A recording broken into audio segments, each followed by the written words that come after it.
بندہ کہتا ہے پتہ نہیں میرے کام ہی سیدھے نہیں ہوتے، نہ بیماریاں دور ہوتی ہیں، نہ پریشانیاں دور ہوتی ہیں، نہ روزی میں برکت ہوتی ہے۔ تم نے روزی دینے والے کو ہی ناراض کیا ہوا ہے، شفا دینے والے ہی تم سے ناراض ہے، جس نے عطائیں کرنی ہیں اسی کو تم نے ناراض کر دیا ہے۔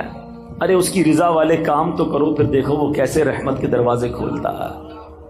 کتنے گناہ کیوں نہ ہو جائیں، کتنی خطائیں کیوں نہ ہو جائیں، اس کی بارگاہ میں اگر گر گڑایا جائے تو وہ خاص کرم فرماتا ہے، وہ آتے عذاب ڈال دیتا ہے، وہ رحمت کی برکھا برساتا ہے۔ مگر پرابلم یہ ہے کہ آج ہم اللہ کی بارگاہ میں سر نہیں جھکاتے، اس سے سچی توبہ نہیں کرتے، اس سے دوستی نہیں کرتے۔ گناہ ہو گئے نا، مگر وہ کریم ہے، وہ رحیم ہے، اس سے مانگ لے معافی، مگر سچی معافی مانگے۔ یہ توبہ نہیں ہے کہ یا اللہ میری توبہ، یا اللہ میری توبہ، اور پھر دوسرے گناہوں کے پلان باقی ہیں۔ نہیں، سچی توبہ کہ اب نہیں کروں گا۔ جتنے گناہ ہیں وہ کریم کرم فرمائے تو ایک باری میں معاف فرما دیتا ہے۔ کتنی خطائیں ہیں مگر وہ رب پھر بھی روزی دے رہا ہے، پھر بھی کھانا دے رہا ہے، پھر بھی سانسیں دے رہا ہے، پھر بھی ہم آنکھیں حرام دیکھتی ہیں مگر وہ اندھا نہیں کر رہا، ہمارے ہاتھ غلط کام کرتے ہیں مگر وہ ہاتھ واپس نہیں لے رہا، پیر گناہوں کی طرف جا رہے ہیں مگر وہ لنگڑا نہیں کر رہا۔ لیکن اس کا مطلب یہ نہیں کہ ہمیں جواب نہیں دینا۔ قرآن ہی میں رب نے فرمایا یومئذ تحدث اخبارہا، ایک دن آئے گا کہ زمین اپنی خبریں دے گی۔ اور ایک اور جگہ قرآن کیا فرماتا ہے، ثم لتسألن یومئذ عن النعیم، ایک دن آنا ہے جس دن تم سے ایک ایک نعمت کے بارے میں سوال ہوگا، کیسے جواب دیں گے؟ اے دن رات گناہوں میں گزارنے والوں، اے نمازیں قضا کرنے والوں، اے نشہ اور شراب استعمال کرنے والوں، اے حرام روزی کمانے والوں، اے مسلمانوں کے دل دکھانے والوں، ماں باپ کی نافرمانی کرنے والوں، خدا کے واسطے سوچو اللہ کی بارگاہ میں کیسے پیش ہو سکیں گے؟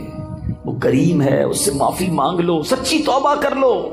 حدیث پاک میں آتا ہے التائب من الذنب کمن لا ذنب لہ، گناہوں سے توبہ کرنے والا ایسا ہے جیسا اس نے گناہ کیا ہی نہیں ہے۔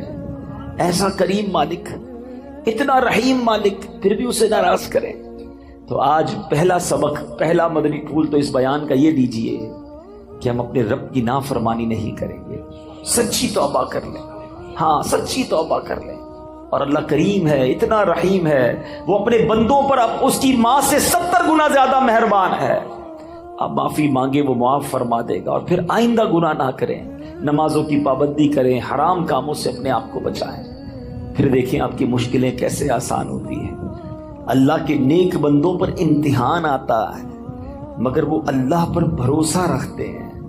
مچھلی کے پیٹ سے بھی زندہ واپس آ گئے حضرت یونس علیہ السلام۔ تو اگر آپ بھی کسی مشکل میں ہیں نا، پریشانی میں ہے، تو ہمت نہ ہاریں، اللہ پر بھروسہ رکھیں۔ پرابلم یہ کہ ہمارا رب پر بھروسہ ہی ختم ہو گیا۔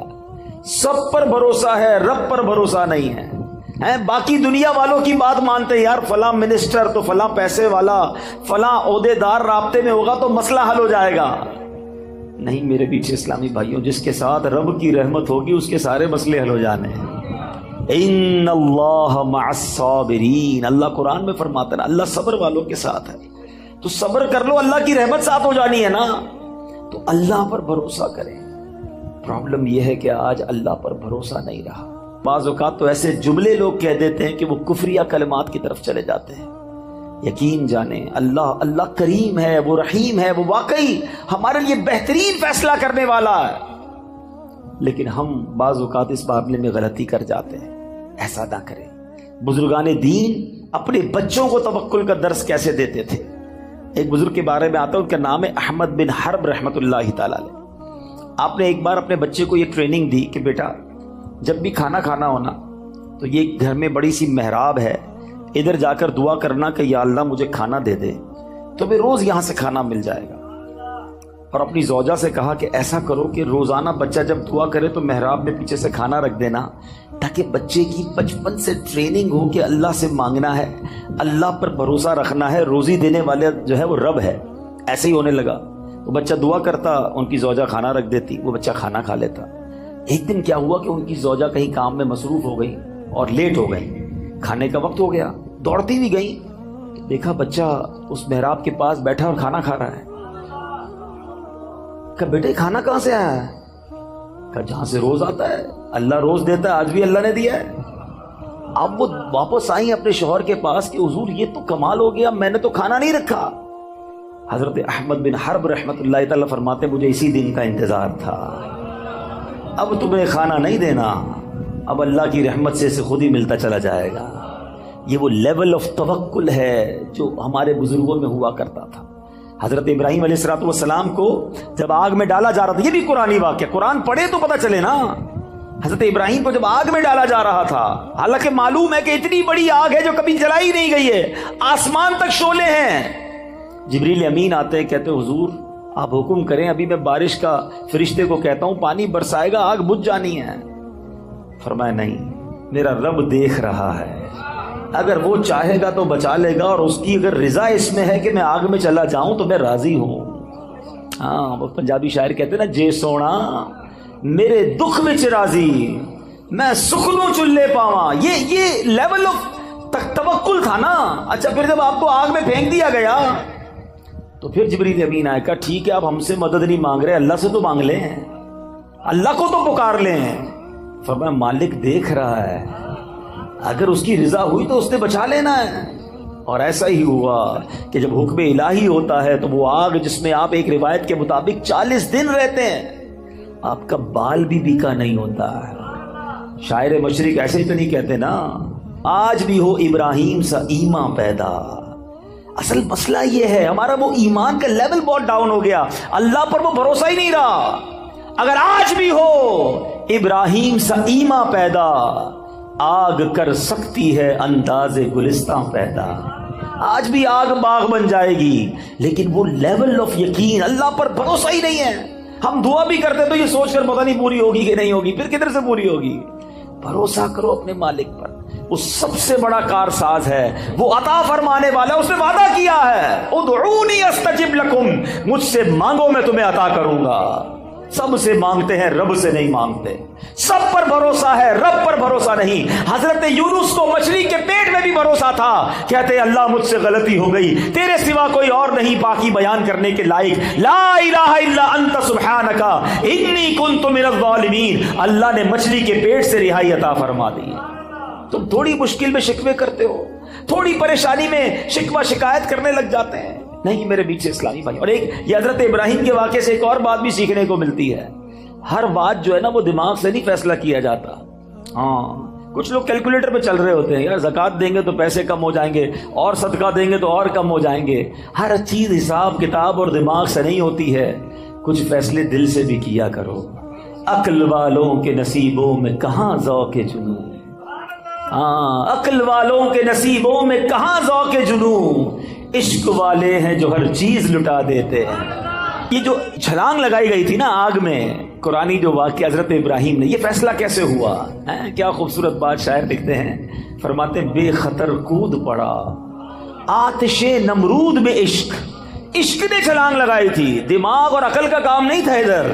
عقل تو کہتی تھی جل کے راکھ ہو جاؤ گے، مگر عشق کے فیصلے نرالے ہوتے ہیں۔ بے خطر کود پڑا آتش نمرود میں عشق، عقل تھی محو تماشائے لبے بام، ابھی عقل تو ادھر ہی سوچ رہی تھی، عشق نے اپنا کام کر دیا۔ اللہ کرے وہ ایسا عشق رب سے نصیب ہو جائے، ایسا توکل نصیب ہو جائے، جب راہ خدا میں خرچ کرنے کی باری آئے تو عقل کہتی نہیں خرچ کرو کم ہو جائیں گے، عشق کہتا ہے جس نے دیا ہے وہ اور عطا فرمائے گا۔ اس کے نبی کا وعدہ ہے، خدا کی قسم کھا کر میرے آقا فرماتے ہیں اللہ کی راہ میں خرچ کرنے سے مال کم نہیں ہوتا، میرے آقا نے فرمایا یقیناً کم نہیں ہوتا ہے۔ یہ وہ لیول ہے اللہ اور اس کے رسول سے محبت کا جو ہمیں سیکھنا، اور یہ قرآن سکھا رہا ہے۔ اللہ پر بھروسہ کیجئے، آپ جتنی بھی بڑی مشکل میں، اگر میرا کوئی بھائی یہاں بیٹھا ہے، بیمار بیٹھا ہے، قرض دار بیٹھا ہے، بے روزگار بیٹھا ہے، بے اولاد بیٹھا ہے، ٹینشن میں ہے، اور اس کو لگتا ہے کہ یار اب تو ایسا پھنسا ہوں کہ یہاں سے نکل نہیں سکوں گا۔ اچھا زندگی میں کبھی کبھی ایسا موڑ آتا ہے، ٹھیک ہے، کہ بندہ ایک لیول پر آ کر کہتا ہے یار اتنا قرضہ ہو گیا، یہ تو میں دے ہی نہیں سکوں گا، اتنی بڑی پرابلم آ گئی، ایسی بیماری، ایسی ڈیفیکلٹی، اتنی مشکل، میں یہاں سے نہیں نکل سکوں گا، میری زندگی ختم۔ اس کو لگتا ہے آگے دیوار ہے، اور یہ وہ لیول ہوتا ہے کہ جس کے پاس یہاں جا کر توکل نہیں ہوتا نا، تو دو پرابلم ہو جاتے ہیں۔ یا تو بندہ ڈپریشن کا شکار ہوتا ہے یا پھر خودکشی کرتا ہے۔ ایسی خودکشی نہیں کرتے لوگ، ان کو لگتا ہے ختم، اب کچھ نہیں ہو سکتا۔ یہی وہ بے وقوفی ہے، یہی وہ اللہ پر بھروسے کی کمی ہے۔ اب میں آپ کو ایک ایگزامپل دیتا ہوں، میں نے کئی بیانات میں یہ ایگزامپل دی ہے۔ آپ کے گھر میں چونٹیاں آپ نے دیکھی ہوں گی نا، چونٹیاں جا رہی ہیں لائن لگا کر، اور آگے آپ ان چونٹیوں کی لائن جو جا رہی ہے اس کے آگے ایک سیب رکھ دیں، چونٹیاں کیا کریں گی؟ رک جائیں گی، کیونکہ ان کے لیے تو وہ سیب ایک پہاڑ ہے نا۔ کیا چونٹیاں سیب ہٹا لیں گی؟ نہیں ہٹا سکیں گے، ان کے لیے تو بہت ہیوی چیز ہو گئی نا، بہت بڑی چیز ہو گئی۔ چونٹیاں رک جائیں گی، یا تو راستہ بدل لیں گی یا واپس چلی جائیں گی۔ اب آپ اس سیب کو اٹھا لیں تو کیا ہوا؟ راستہ کلیئر ہو گیا نا۔